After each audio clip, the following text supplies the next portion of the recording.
Everyone, Assalamu alaikum. How to do TNG e-wallet verification by using passport number in Malaysia?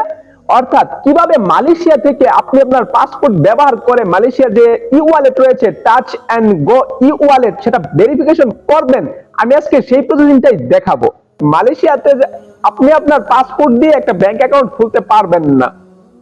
এতে আপনার কাছে visa বা company document লাগতে পারে, বাট যখন আপনি টিএনজি ই-ওয়ালেট খুলবেন সেটা অনেকটা ব্যাংকের মতোই কাজ করবে, আর সেটা থেকে আপনার জেনারেল কার্ড দিবে, ভিসা কার্ড দিবে, যা আপনি যাবতীয় ক্ষেত্রে ব্যবহার করতে পারবেন। সো এই নিয়ে আমার চ্যানেলে একটা পুরো প্লেলিস্ট রয়েছে যে কিভাবে টিএনজি অ্যাকাউন্ট খুলবেন, কিভাবে ইমেল ভেরিফিকেশন করবেন, কিভাবে টাকা রিচার্জ করবেন, কিভাবে টাকা ট্রান্সফার করবেন, এই সবকিছুই আমি আমার প্লেলিস্টে দেখিয়ে দিয়েছি। সো আপনি আরো জানতে চাইলে বা আপনার কোনো কোয়েশ্চন থাকলে আপনি আমার প্লেলিস্টে খুঁজে নিতে পারেন। টিএনজি ই-ওয়ালেট ভেরিফিকেশন করার জন্য আপনাকে সবার প্রথমে যেতে হবে আপনার টিএনজি অ্যাকাউন্টের ভেতরে, আর সেখানে যাওয়ার পর আপনার যে কর্নার রয়েছে সেই কর্নারে প্রোফাইল পিকচার ক্লিক করবেন। সো সেখানে ক্লিক করার পর আপনার সামনে শো করবে যে আপনার পেমেন্ট সিকিউরিটি, তারপর থাকবে জেনারেল। সো আপনি মাঝখানে যাবেন সিকিউরিটিতে যাওয়ার পর সেখানে আপনার নিচে সিরিয়াল বাই সিরিয়াল থাকবে অ্যাকাউন্ট ভেরিফিকেশন, ইমেল ভেরিফিকেশন বা লিংকেড ডিভাইস, এসব কিছু। আমি আমার ইমেল ভেরিফিকেশন আমি এর আগে আমার ইমেল ভেরিফিকেশন কমপ্লিট করেছিলাম, সেটাও আমি ভিডিও আকারে দেখিয়ে দিয়েছি। সো আজকে আমি আইডি ভেরিফিকেশন করব, তাই আমি আইডি ভেরিফিকেশনে ক্লিক করলাম। আইডি ভেরিফিকেশনে ক্লিক করার পর আমার চলে গেল পরবর্তী ধাপে, আর সেখানে আমাকে শো করলো, অর্থাৎ আপনাকে শো করবে তিনটা অপশন, যে আপনাকে একটা অ্যাডভাইস দিয়ে দিবে কি কি করতে হবে। সবার প্রথমে আপনি আপনার আইডির একটা ছবি তুলবেন, তারপর আপনি নিজে একটা ছবি তুলবেন, তারপর আপনার ইনফরমেশন অ্যাডিশনাল ইনফরমেশন পূরণ করবেন। তো এখানে নিচে আপনি কন্টিনিউ প্রেস করবেন, করার পর আপনার চলে যাবে পরবর্তী অপশনে। পরবর্তী অপশনে আপনাকে আইডি ভেরিফিকেশন করতে হবে। সো উপরে সবার উপরেই দেওয়া থাকবে যে আপনি কি মালয়েশিয়ান নাকি আপনি ফরেনার। যেহেতু আমি ফরেনার তাই আমি ফরেনার ক্লিক করলাম। আরেকটা জিনিস নোট করে রাখবেন, এখানে ফরেনার অনেকে তোলা থাকবে, যারা অ্যাকাউন্ট খোলার সময় পাসপোর্ট দিয়েছেন তাদের এখানে ফরেনার অটোমেটিকলি সিলেক্ট হয়ে থাকবে।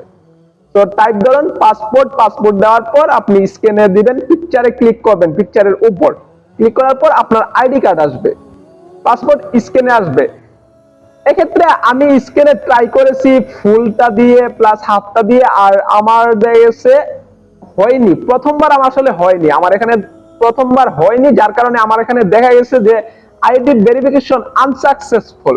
আমি যেহেতু কয়েকবার ট্রাই করেছি তাই আমাকে তারা সাময়িকভাবে বলে দিয়েছে যে try sometime letters, please try sometime letters, অর্থাৎ কিছুক্ষণ পর আবার চেষ্টা করার জন্য। তো আমি পরবর্তীতে আর আমার আইডি দেইনি, আমার পাসপোর্ট দেইনি, তখন আমি আমার একটা ফ্রেন্ডের পাসপোর্ট আনলাম স্ক্যানের জন্য। তখন আমি ফ্রেন্ডের পাসপোর্ট স্ক্যান করলাম, আর স্ক্যানের ক্ষেত্রে আপনার পাসপোর্টের পুরোটা লাগবে না। স্ক্যানের ক্ষেত্রে জাস্ট আপনার পাসপোর্টের যে নিচের অপশনটা রয়েছে, আপনার ছবি সহ ডিটেলস রয়েছে, সেটা দিলেই চলবে। ওকে হওয়ার পর আপনার ফেস স্ক্যান। সো ফেস স্ক্যানে তারা কিছু ডাইরেকশন দেবে যে ফেস এভাবে করতে হবে, এভাবে করতে হবে, উপর নিচ করতে হবে, এরকম একটু ডাইরেকশন দেবে আপনার সামনে।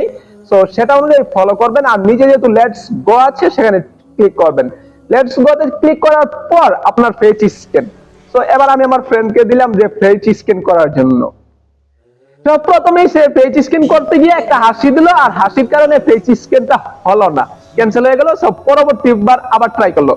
সো পরবর্তীবার আবার ট্রাই করলো। এখন সে যেটা করতেছে, চোখ একটু উপর নিচ করতেছে, একটু সামনে আনতেছে, এটা আপনাকেও করতে হবে। ফেস স্ক্যান কমপ্লিট হওয়ার পর এবার আপনার যোগ করতে হবে অ্যাডিশনাল ইনফরমেশন, আপনার অকুপেশন, আপনার ইন্ডাস্ট্রি বা আপনার ডিটেলস, পোস্টকোডটা আপনি ক্লিয়ারলি মনে রাখবেন যে পোস্টকোডটা আপনার মাস্ট বি ইমার্জেন্সি, আসলে ইম্পর্টেন্ট সবচেয়ে বেশি, বিকজ এই পোস্টকোডে আপনার যদি ভিসা কার্ড অ্যাপ্লাই করেন তাহলে আসবে। তো আমি আমার অকুপেশনে আমার ডিটেলস দিয়ে দিলাম, যেই জায়গাটা থাকি, এবং আমার ইন্ডাস্ট্রিতে আপনি কি দিবেন, ইন্ডাস্ট্রিতে পার্সোনাল অ্যাসিস্ট্যান্ট দিতে পারেন বা ম্যানুফ্যাকচার দিতে পারেন, যে কোনোটা। সো আমি ম্যানুফ্যাকচারটা চুজ করলাম। এটা দেওয়ার পর নিচেই আসলো পুশকোড। এখানে আপনাকে পুশকোডটা ক্লিয়ারলি ঠিকঠাক দিবেন। পুশকোড দেওয়ার পর আপনার কিছুই দিতে হবে না, পুশকোড অনুযায়ী জেলা সবকিছু অটোমেটিকলি বসে যাবে। সো এই সবকিছু কমপ্লিট, তখন নিচে আপনি সাবমিটে ক্লিক করবেন। সাবমিটে ক্লিক করার পর শেষ হয়নি, সাবমিটে ক্লিক করার পর আপনাকে আবার শো করবে যে আপনি আপনার ফেস ভেরিফিকেশন করবেন। সো এক্ষেত্রে এখানে ফেস ভেরিফিকেশনটা কিসের জন্য সেটা আমি বলে দিই। এখানে ফেস ভেরিফিকেশনটা হচ্ছে যদি পরবর্তীতে আপনি টাকা ট্রান্সফার করতে চান বা লগ ইন করতে চান, তাহলে আপনাকে ফেস ভেরিফিকেশন করতে হবে। আপনি চাইলে এটা মেবি লেটার করে দিতে পারেন, বা যদি আপনি এটা ইনস্ট্যান্ট ওকে করেন, তাও কোনো সমস্যা নেই, পরবর্তীতে সেটিংসে গিয়ে এটা বন্ধ করা যায়। সেই প্রসেসিংটাও আমি অন্য কোনো ভিডিওতে দেখিয়ে দেব। সো সবকিছু কমপ্লিট, এবার আমাকে দেখালো আমাকে ওয়েট করতে হবে আপনার ভেরিফিকেশন ইন প্রসেস।